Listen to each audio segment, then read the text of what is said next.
Bonsoir, merci de suivre ce live ce soir consacré spécifiquement au MSc Luxe and Design Management que propose l'ICN. Alors pour répondre à vos questions, nous recevons ce soir Maxime Koromislov qui est directeur de ce programme et Hélène Messer qui est diplômée de ce programme et qui aujourd'hui travaille dans une grande maison du luxe. Et bien, vous nous expliquerez comment ça se passe et ce que vous a apporté votre formation. Bonsoir. Alors peut-être pour démarrer, le luxe aujourd'hui, ça suscite un engouement énorme. Beaucoup de jeunes diplômés à Bac plus 3, Bac plus 4, voire Bac plus 5 souhaitent se réorienter ou se spécialiser dans les métiers du luxe, du design, du management du luxe. Oui. Est-ce que pour autant, il y a autant de débouchés que cela ? Écoutez, depuis quelques années, donc depuis l'année 2008, on parle de la crise, notamment de la crise au niveau mondial. Ce qu'on constate, c'est que le secteur du luxe se porte, on va dire, relativement bien, donc il a mieux résisté que les autres à cette crise. Et effectivement, donc il y a des débouchés dans le luxe. Tout à fait. Alors, vous êtes un peu à preuve par neuf, puisque vous avez, à la suite de votre formation, intégré une grande maison du luxe il y a quelques mois qu'on peut citer, hein, c'est Chanel. Comment ça s'est passé ? Alors, en fait, ça a commencé avec un stage, c'est-à-dire le stage de la fin de mes études, qui a duré 6 mois, et donc ça s'est déroulé dans le sud, dans toute la région sud. Et en fait, c'était juste par réponse à une annonce qu'il y avait sur leur site. Et voilà, ils m'ont recruté à ce moment-là, et ils m'ont pris en CDD en janvier. Alors, on a plusieurs questions qui vous concernent et qui vous demandent quel est votre quotidien, comment ça se passe, on y reviendra. Parce que je voudrais d'abord qu'on parle de la formation et du diplôme. Le MSc, ce n'est pas forcément une formation très connue. Est-ce que vous pourriez nous expliquer ce que c'est ? Quelle est la différence peut-être avec un master ou un master spécialisé ? Écoutez, donc, il faut distinguer effectivement les diplômes niveau master, master spécialisé et MSc. Hein, donc c'est complètement différent. Oui, excusez-moi pour les MSc, on dit MSc. MSc, tout à fait. Donc c'est un diplôme justement, on va dire à vocation internationale, hein, puisqu'on recrute des étudiants étrangers. Donc c'est un diplôme qui est connu et reconnu au niveau international, hein, donc qui existe dans le monde entier.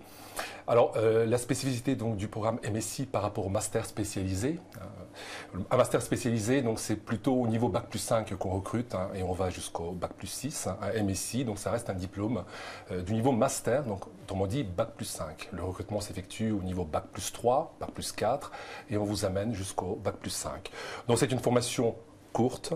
La plupart des cours se déroulent en langue anglaise, donc ce qui est le cas dans le cadre donc, du programme que je dirige. Ah, excusez-moi, quand vous dites la plupart des cours, c'est obligatoire, c'est pas une option. Non, voilà, c'est obligatoire. Hein, donc, notamment, la deuxième année donc, est faite intégralement en anglais. Entièrement en anglais, pas un seul cours en français. Non. Donc vos critères de recrutement sur l'anglais vont être assez sélectifs. Tout à fait. Donc aujourd'hui, c'est ce qu'on constate. Hein, l'anglais est obligatoire, donc ça ne fait plus la différence entre deux candidats. Donc il faut que tout le monde parle anglais aujourd'hui. Et on demande presque de parler une autre langue, hein, donc une langue rare en plus, hein, pour pouvoir être recruté, notamment dans le secteur du luxe.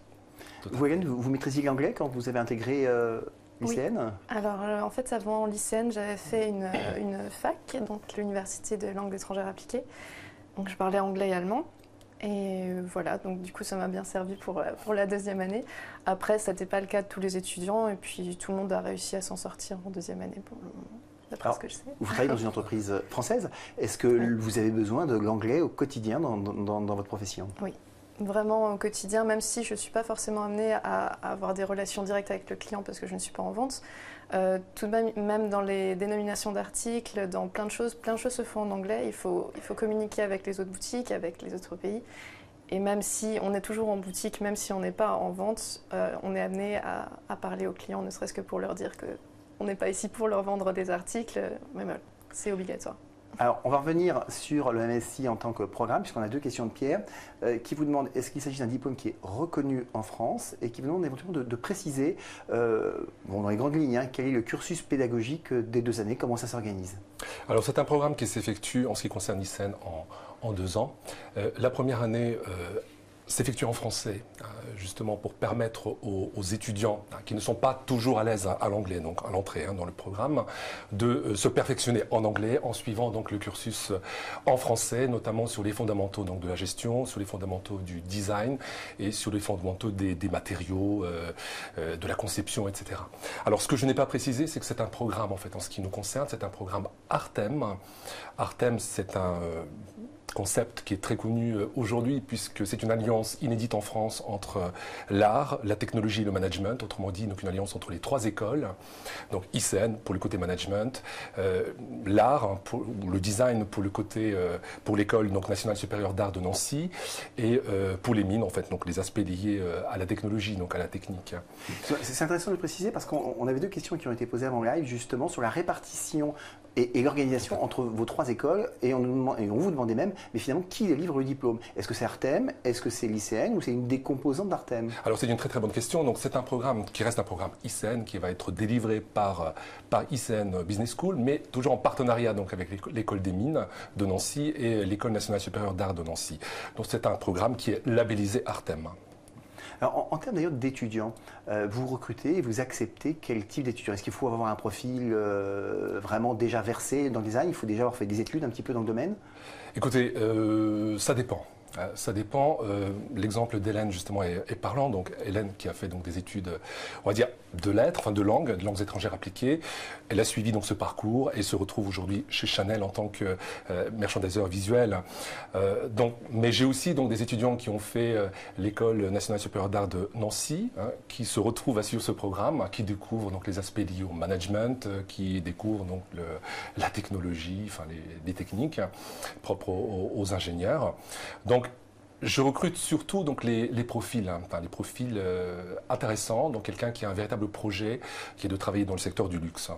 Donc c'est ce qui sera évalué à l'entrée hein, dans le programme. Hélène, c'était votre cas. Qu'est-ce qui vous a motivé pour intégrer l'ICN? Vous vouliez déjà travailler dans le domaine du luxe, du management du luxe?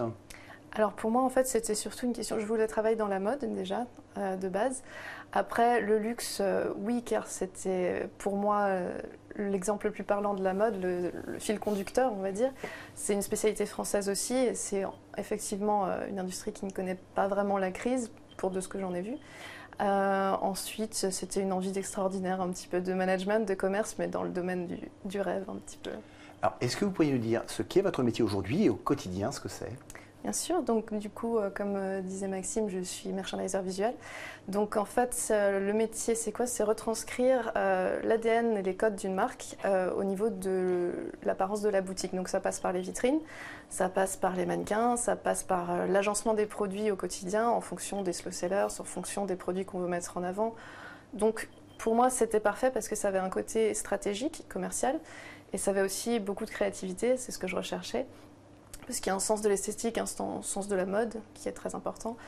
Et donc voilà. Après, ça a aussi beaucoup de perspectives d'évolution. Moi, à terme, j'aimerais travailler dans l'image de marque, donc plus dans les bureaux. Mais en tout cas, ça a des très belles perspectives.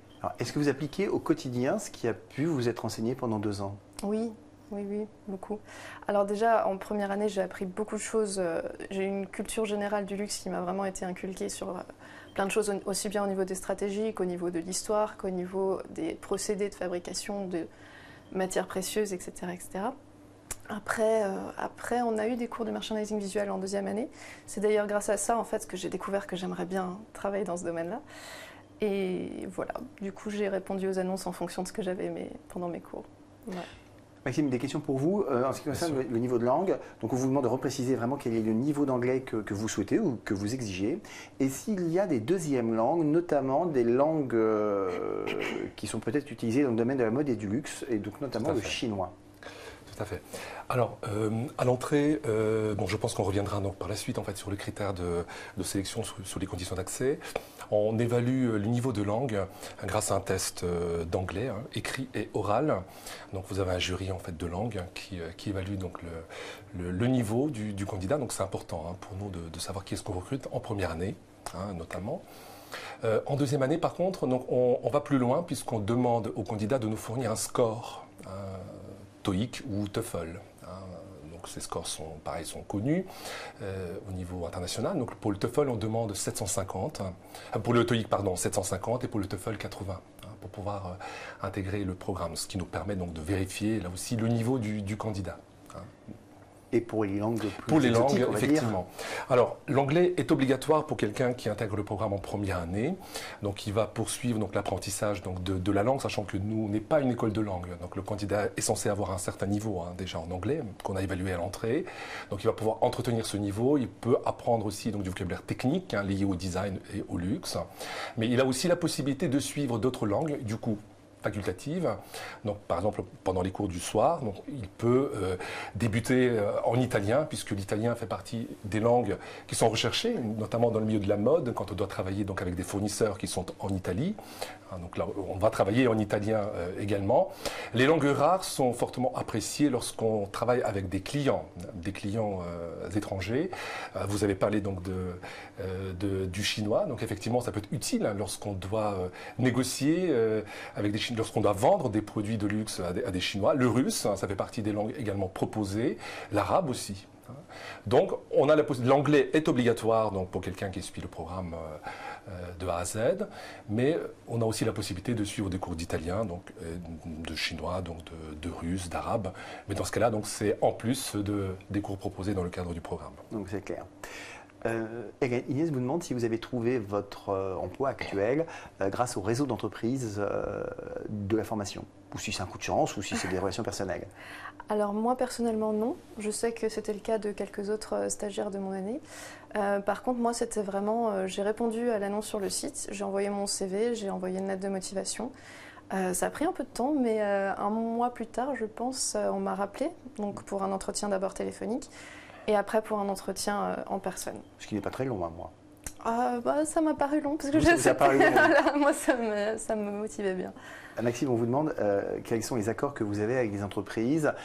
Et d'ailleurs, si on le formulait de manière plus générale, l'ICN est une grande école de commerce française, mais quelle est son implantation ou sa pertinence spécifique avec les grandes marques du luxe? Écoutez, donc alors ICN, il faut rappeler l'histoire, donc ICN existe depuis plus de 110 ans. Enfin, depuis 110 ans, c'est une des plus vieilles écoles. Donc c'est l'une des plus vieilles écoles françaises. Il y a des diplômés dans tous les secteurs, y compris dans le luxe. D'ailleurs, c'était aussi à l'origine du programme. On s'est dit, tiens, il y a beaucoup de diplômés qui travaillent dans le luxe, que ce soit pour ICN, pour l'école des mines ou pour l'école nationale supérieure d'art de Nancy. Donc nos diplômés sont aujourd'hui chez LVMH, sont également dans le groupe Richemont, dans le groupe Kering. Donc, ils sont un peu partout dans les différents groupes de luxe. Et aujourd'hui, donc avec la première promotion de diplômés qui vient de sortir, donc nous sommes chez Chloé, nous sommes chez Chanel, nous sommes même à l'Institut national des métiers d'art, ce qui n'a rien à voir donc avec des maisons de luxe, mais l'objectif c'est aussi de promouvoir donc les métiers d'art. Donc nous avons des diplômés également au sein de cet organisme. Alors, dans les métiers du management du luxe, au fond, quelle est la profonde différence entre un MSc tel que vous le proposez et on va dire la spécialisation de dernière année que pourrait proposer une grande école dans le cadre de son master classique? Alors, dans le cadre du programme donc, que je dirige, les étudiants donc, du Master Grande École ont la possibilité d'avoir une sensibilisation au luxe en dernière année de leur programme, donc à la place de la troisième année du programme Grande École. Certains étudiants font le choix de venir en deuxième année du MSI avec des cours de mise à niveau au début, puisque du coup ils ratent en fait, les enseignements de première année du programme luxe, et donc ils suivent ensuite, à partir du mois d'octobre, les enseignements avec les ex-première année du programme luxe. Donc tout est possible. Donc tout est possible. C'est un diplôme à part entière. Donc le MSI Luxe Design Management, c'est un diplôme à part entière. Donc on peut l'intégrer et suivre donc le cursus dans sa globalité.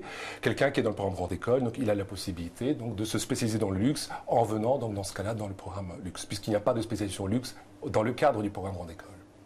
Quelle est la part de l'international dans le cursus? Vous, Hélène, vous avez suivi, vous avez fait des stages internationaux, vous êtes partie à l'étranger dans le cadre de votre cursus? Dans le cadre de mon cursus, non. Je suis restée en France pour les 2 stages du master. Après, moi j'avais des expériences à l'étranger avant, par des expériences personnelles, mais je ne sais pas si ça a influencé spécialement mes candidatures, mais en tout cas je sais que c'est possible de toute façon. C'est important l'international? Bien sûr c'est important. Donc, d'ailleurs, pour un jeune diplômé, la carrière, notamment dans le luxe, va se faire à l'international. Soit on travaille effectivement à l'étranger, ou alors on travaille avec des clients étrangers en restant en France. Donc, c'est ce qui est le cas d'Hélène. Alors, juste pour compléter donc, la réponse d'Hélène, nous avons mis en place un séjour académique obligatoire, pas obligatoire, excusez-moi, donc facultatif en deuxième année, donc au cours du deuxième semestre de la deuxième année, donc des étudiants qui intègrent le programme dans sa globalité, donc ils font la première et la deuxième année, ont la possibilité de postuler pour un semestre à l'étranger. Donc j'ai plusieurs étudiants qui sont partis au FIT, donc Fashion Institute of Technology à New York. Il y en a qui sont également en Italie, à Milan. On vous demande s'il y a possibilité d'avoir une sorte de triple diplôme, ou est-ce que c'est uniquement le diplôme de l'ICN? Est-ce qu'il est possible d'obtenir le diplôme des autres écoles qui participent à ce programme à différents degrés? Malheureusement, non, puisqu'on ne peut pas s'improviser ingénieur en l'espace d'un an. Donc effectivement, c'est un programme qui reste un programme ICN, en partenariat donc, avec les deux autres écoles, donc l'école des mines et l'école d'art, mais il n'y a pas de triple diplôme de proposé. Est-ce qu'il peut se faire en alternance? Non. Malheureusement, enfin pour le moment en tout cas, donc, non. Mais c'est une option que j'étudie. Vous auriez pu travailler, Hélène, pendant votre période de formation? Alors je pense que c'était pas justement prévu pour, étant donné que pour le moment ce n'est pas possible. Donc c'est vrai qu'on avait vraiment des cours toute la semaine. Ça aurait été difficile d'intégrer, je pense, vraiment à mi-temps dans une entreprise, peut-être éventuellement sur les samedis.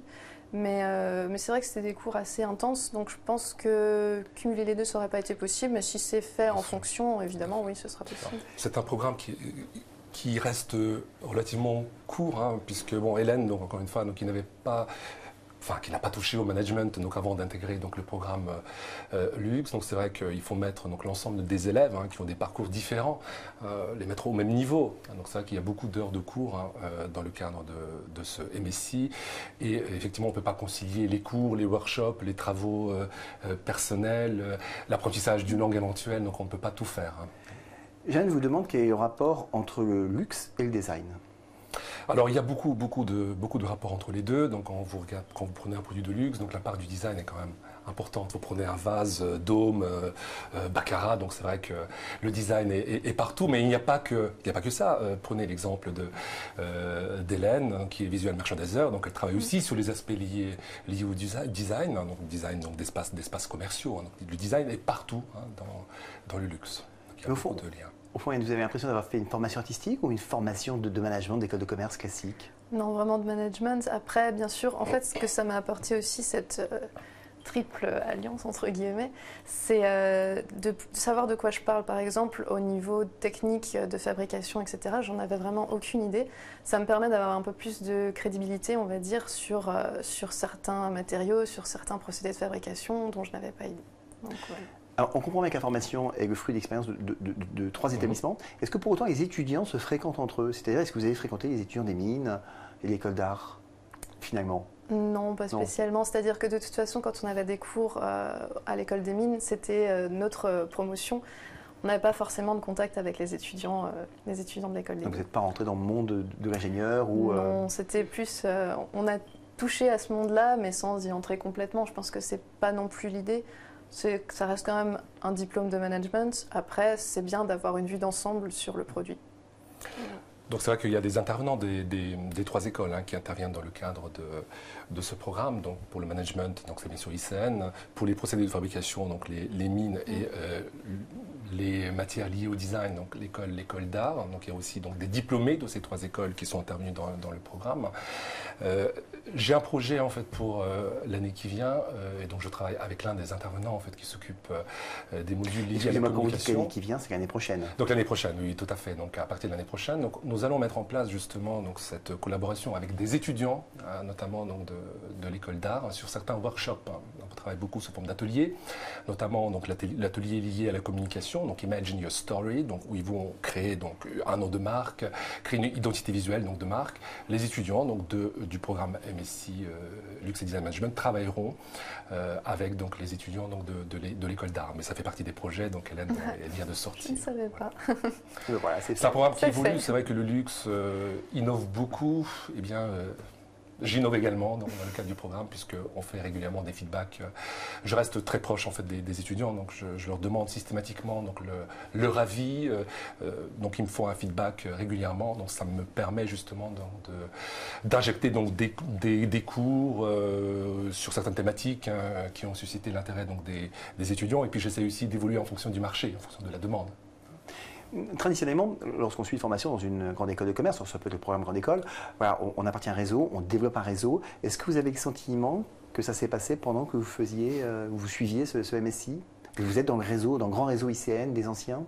Alors le réseau ICN, oui. Après, surtout aussi, on est forcément dans une promotion qui est très spécialisée. Donc on est un peu passionné des mêmes choses. Forcément, on reste un petit peu en contact, on sait qui a trouvé dans quelle entreprise, etc. etc. Si on est intéressé par un certain poste, par une certaine entreprise, il y a toujours moyen de se contacter entre nous, etc. On suit beaucoup ce que font les autres. Ouais, c'est vraiment en contact avec ceux de votre promotion précédente? Oui, que ce soit à travers les réseaux sociaux ou à travers plus des on-dit, alors où est-ce qu'il est. Donc ça se passe assez bien. Il y a une page Facebook qui existe d'ailleurs Voilà. pour ce programme. C'est ça. On a parlé de votre métier, donc vous l'avez exprimé clairement. On vous demande, Maxime, ou peut-être vous, Hélène, de parler des autres métiers qui sont possibles avec cette formation. Et j'ai une question qui insiste un peu vraiment sur les débouchés actuels. Est-ce que vous avez quelques chiffres sur les emplois qui sont proposés? Est-ce qu'on vous demande, est-ce que finalement le luxe, c'est pas un peu le mirage aux alouettes? C'est une très très bonne question. Alors, lorsque nous avons monté ce programme donc, avec mes partenaires, nous avons beaucoup sollicité donc, les diplômés d'ICN, des mines et de l'école d'art. Et donc nous avons construit justement le contenu en fonction donc, de la demande des entreprises. Donc ce qu'on constate aujourd'hui, c'est qu'on recherche donc, des visual merchandisers, on recherche également donc, des spécialistes du CRM, Customer Relationship Management, donc gérer donc, les bases de données, les bases clients, travailler sur la fidélisation de la clientèle. Donc ça fait partie donc, des métiers qui ont de l'importance, mais je n'oublie pas non plus le retail. Alors le retail est fortement demandé en fait. Donc le métier du retail, il ne faut pas non plus négliger. Non, mais peut-être un peu moins recherché par les étudiants qui ne savent pas trop. Alors je pense que ces métiers sont méconnus. Donc, vous pourriez dire quelques mots justement sur les métiers du retail? Par exemple, donc, gérer un réseau donc, de points de vente. Créer donc des points de vente, chercher donc des marchés sur lesquels on peut développer donc ce réseau, donc gérer les boutiques. Donc ça fait partie donc des profils recherchés par les entreprises. Donc le retail, il ne faut pas du tout négliger. Comment vous voyez votre évolution, Hélène, professionnelle à court ou moyen terme? Alors là, pour le moment, en fait, j'aimerais bien passer manager dans quelques temps au niveau du visual merchandising, parce que pour le moment, je suis vraiment sur une boutique. J'aimerais être responsable de plusieurs boutiques. Après, par la suite, à plus long terme, ce serait d'intégrer, comme dit, le département image. Et dans ce cas-là, d'être plus dans les bureaux, faire des guidelines, etc. Donc, à ce niveau-là, il faudra que je me forme encore à certains aspects informatiques. Mais sinon, ça paraît bien parti, j'espère. Mais en France, vous imaginez partir à l'étranger? Je suis ouverte à pas mal d'options. Je ne suis pas forcée de rester en France nécessairement, non. Maxime, si on revenait sur les conditions d'admission, on en a parlé rapidement en parlant évidemment de l'anglais, qui est une épreuve importante, mais il n'y a pas que ça pour intégrer votre MSI. Alors il faut faire une belle lettre de motivation qui explique le projet en fait, professionnel. Il faut qu'on comprenne un petit peu pourquoi on veut intégrer ce programme plutôt qu'un autre. Alors ça reste un programme sectoriel, donc la spécialisation se fait dans un secteur. Donc du coup, il faut qu'on comprenne l'intérêt du candidat pour le secteur du luxe. On peut n'avoir aucune expérience, on est bien d'accord. On peut avoir aucune. Alors notamment pour celui qui intègre donc la première année. Donc là, c'est vrai qu'on est moins regardant sur l'expérience. Donc seulement, on recherche un profil particulier, donc quelqu'un qui va être créatif, quelqu'un qui est curieux. Alors c'est vrai que la curiosité, c'est ce qui fait défaut, c'est ce qu'on dit à la nouvelle génération. Donc on essaye justement de vérifier est-ce qu'on s'est renseigné sur le luxe finalement. Donc on pose très souvent des questions. Oui, mais le luxe, c'est quoi pour vous? Et donc c'est vrai qu'on aime bien quand le candidat nous fait une belle définition, mais sa propre définition du luxe.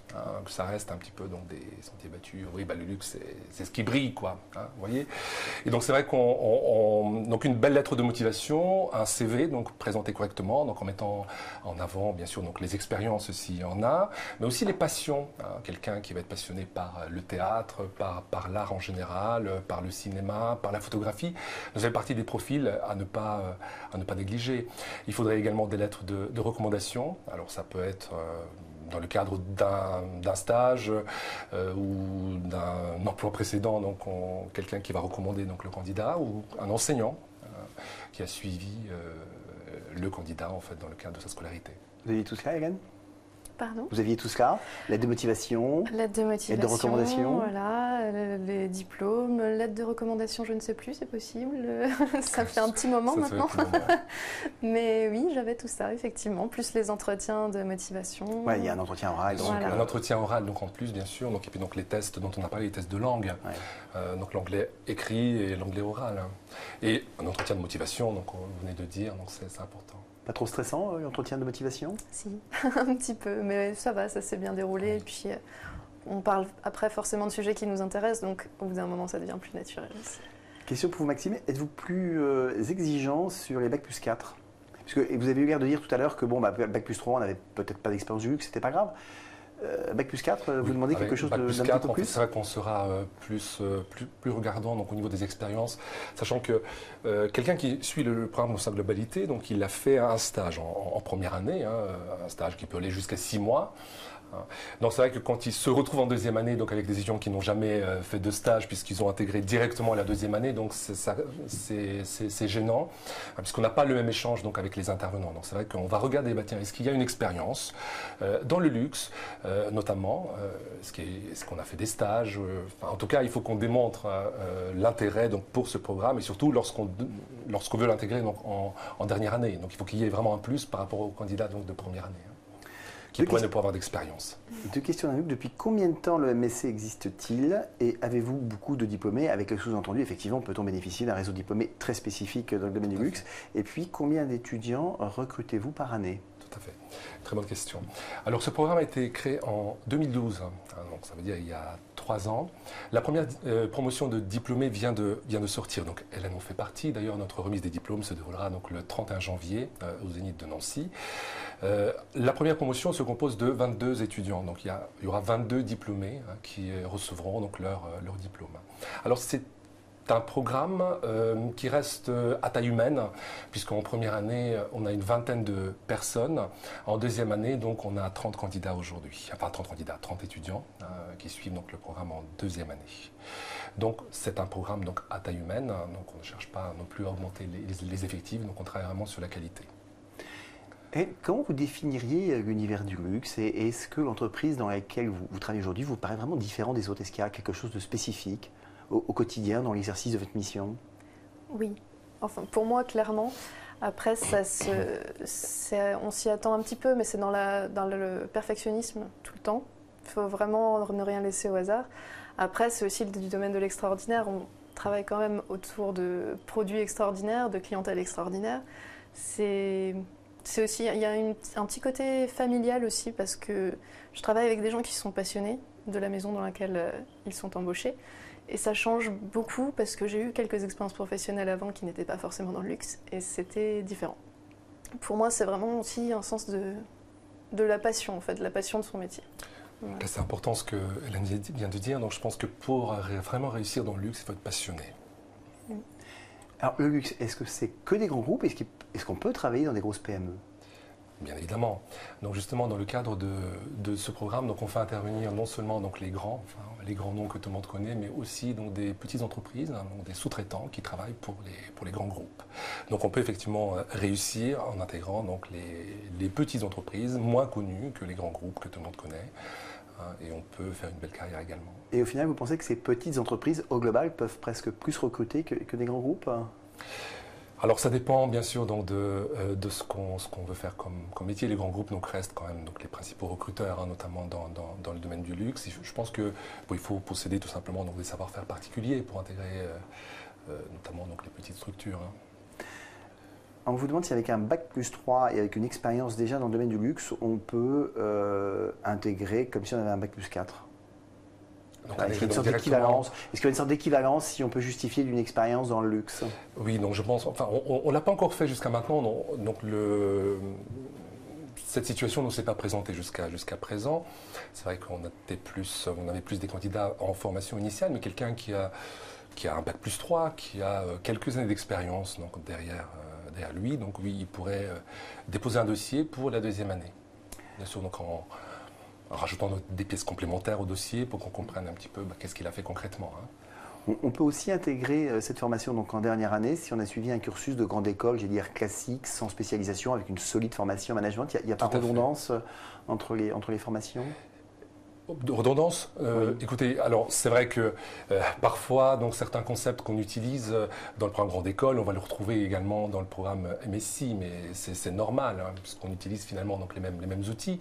En revanche, dans le cadre donc, du MSI, donc, on va appliquer les principaux concepts. Donc si je reprends donc, les 4 P en marketing, on va les appliquer au luxe. Donc du coup, il n'y a pas de redondance à ce niveau.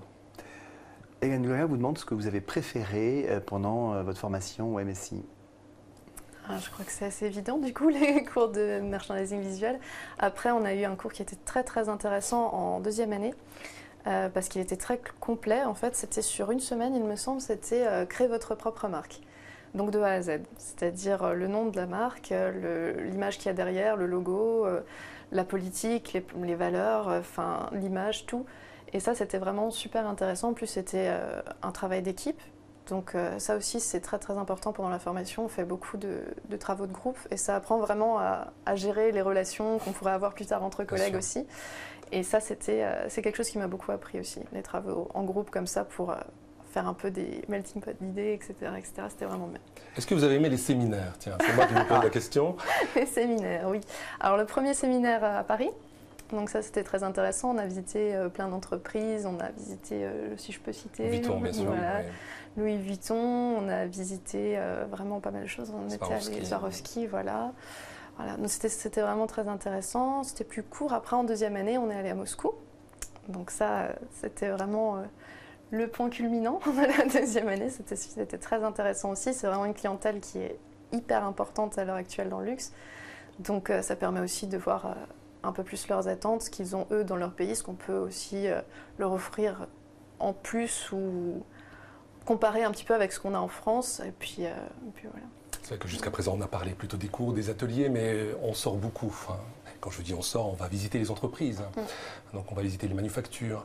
Et donc quand on va à Paris, donc bien sûr on visite les manufactures qui se trouvent à Paris. Et quand on va à Moscou, donc on est plutôt sur le marché de consommation. Donc c'est là où on consomme du luxe. Donc ça permet de voir comment les consommateurs russes consomment du luxe chez eux. Et donc là on a eu la chance donc, de visiter également les grands magasins, les department stores, donc, connus dans le monde entier, le GUM, le TSUM à Moscou, en faisant donc des visites privées avec le top management en fait, de ces enseignes. Donc Moscou, c'était l'année dernière. Voilà. Enfin, c'était l'année dernière. Donc, on le année. refait cette année, tout à fait, avec les étudiants actuels, donc qui sont en deuxième année. L'année prochaine, donc la destination peut changer. Donc, ça dépend donc effectivement de. Bon, c'est vrai que la Russie, c'est un marché qui est particulier, c'est un pays qui est particulier, un pays des contrastes aussi. Donc l'année prochaine, donc, on pourrait changer de destination également. De manière générale, pour vous, la France reste le pays du luxe? Ou est le pays du luxe, incontestablement? Évidemment, évidemment. Ce n'est pas le seul pays. Donc ça reste quand même dans l'esprit donc, de beaucoup. La capitale, on va dire, donc, du luxe, de la mode, mais l'Italie est là aussi. Donc il ne faut pas non plus l'oublier. Et vous, Hélène, qui est dans une entreprise française, la France reste le...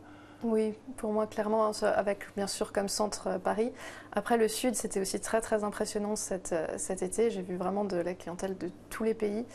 Et pour moi, ça reste, oui, le centre du luxe. Après, clairement, au niveau de la clientèle, on sera plus sur une clientèle étrangère. On voit rarement de la clientèle française. Bon, la particularité de la France, mais de l'Italie aussi, c'est qu'il y a beaucoup de... Enfin, je veux dire, on fabrique des produits de luxe, mais la consommation se fait ailleurs. Donc, les entreprises du luxe exportent 80% donc, de leur production. Donc, les clients sont clairement donc, les clients étrangers. Alors, puisqu'on a parlé de la France et du luxe, et on revient un peu au recrutement, est-ce qu'il y a aujourd'hui, on parle beaucoup effectivement, on a parlé de ce que vous formez, donc des étudiants niveau Bac+5, on sait qu'il manque des artisans dans le domaine du luxe, c'est un des soucis des industries du luxe, c'est de ne pas trouver d'artisans suffisamment qualifiés. Est-ce qu'il y a une demande à Bac+3 ou c'est sur ces niveaux intermédiaires d'après vous? Alors, du coup, je ne réponds pas spécifiquement par rapport au programme, puisque... Non, mais c'est vrai en général. Est-ce qu'il y a besoin, voilà, la question c'est est-ce qu'il faut absolument faire un bac+5 pour travailler dans le luxe ou est-ce qu'on peut s'arrêter avant? Bah, écoutez, ça dépend de ce qu'on veut faire. Donc c'est vrai que si vous êtes plutôt côté management, si vous voulez gérer une équipe, hein, donc là, il faut aller jusqu'au bac+5. Hein. Donc si vous voulez être chef de produit, bon, typiquement, on va gérer une équipe pluridisciplinaire. Hein. Donc là, il faut, c'est le niveau bac+5 qui est recommandé. Hein. Pour que ce soit bien clair, d'ailleurs, le MSI n'est pas scindable en deux. C'est 2 ans, on ne peut pas s'arrêter au bout de la première année. Non. Donc c'est vraiment un programme en 2 ans d'un seul tenant. Exactement. Les MSI, donc, ce sont des programmes relativement courts, donc ça va de 15 mois jusqu'à 2 ans en ce qui nous concerne. Donc il faut vraiment le faire dans sa globalité. Tout à fait. Une des dernières questions, la partie en stage, donc on va dire en entreprise, représente quoi?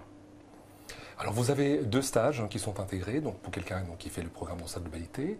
Donc vous avez un stage obligatoire en première année. Donc quand je dis obligatoire, donc vraiment dans le luxe. Hein. Donc vous avez un stage obligatoire de 3 mois, mais vous pouvez aller jusqu'à 6 mois. Ce qu'on constate aujourd'hui, c'est que les entreprises recherchent plutôt des stagiaires sur des stages longs. Hein. Et puis en deuxième année, donc pareil, donc vous avez des stages, vous avez un stage obligatoire donc de 4 à 6 mois. Donc le programme en fait se déroule entre septembre et fin mars en première année. Donc le stage peut démarrer à partir du mois d'avril jusqu'à fin septembre avant d'intégrer la deuxième année. Et puis la deuxième année, l'année prochaine, donc à partir de la prochaine rentrée, donc elle sera plus courte puisque les cours se termineront fin février, donc en deuxième année, et donc l'étudiant sera libre à partir donc, du mois de mars pour faire un stage de 4 à 6 mois. Hein, sachant qu'encore une fois, donc ce sont les stages de 6 mois qui sont conseiller, enfin ce que je constate, puisque c'est là qu'on peut avoir une vraie mission avec des responsabilités managériales. C'est ce qu'il faut chercher. William, vous avez fait un stage avant d'être recruté, vous avez fait un stage de combien de temps? Alors avant d'être recrutée, j'avais fait un stage de 6 mois, donc chez Chanel, au niveau régional, donc dans le sud de la France. Et en première année, j'avais fait un stage de 3 mois. Et ce stage de 6 mois que vous avez fait, donc les missions étaient différentes, ça vous paraît maintenant que vous êtes en entreprise, ça vous paraît très proche de la vie en entreprise, ce que vous avez vécu pendant ces 6 mois de stage? Alors en fait oui, je faisais au niveau régional ce que je fais maintenant au niveau d'une boutique, donc c'était pratiquement exactement la même chose. Oui. Ce live touche à sa fin. Peut-être une dernière question à la fois pour vous Maxime et Hélène. Quels conseils pourriez-vous donner à un étudiant de niveau Bac+3, voire niveau Bac+4 qui souhaite travailler dans le domaine du luxe, à part de rejoindre votre formation bien sûr? Je pense que la curiosité, il faut être curieux. Il ne faut pas être trop spécialisé dans un premier temps. Il faut vraiment être curieux, donc se renseigner sur le luxe, sur les différents intervenants, les acteurs de ce secteur. Donc vous avez posé une question, est-ce qu'il n'y a que les grands groupes qui recrutent? Non, il y a aussi les petites entreprises. Donc il faut connaître un petit peu le tissu économique. Il faut avoir une vraie passion. Une vraie passion. Et vous, Hélène, c'est ça, c'est la passion? Du coup, ça empiète sur ma réponse un petit peu. Mais oui, je pense que c'est un des critères, c'est le critère primordial pour moi parce que c'est un domaine qui demande beaucoup, qui demande de la perfection. Et du coup, c'est en étant passionné qu'on arrive à faire vraiment de belles choses dans ce domaine-là, je pense. Et une sœur, Maxime Koromski, merci d'avoir répondu aux questions. Merci d'avoir suivi ce live et rendez-vous pour de prochaines émissions. Merci à vous.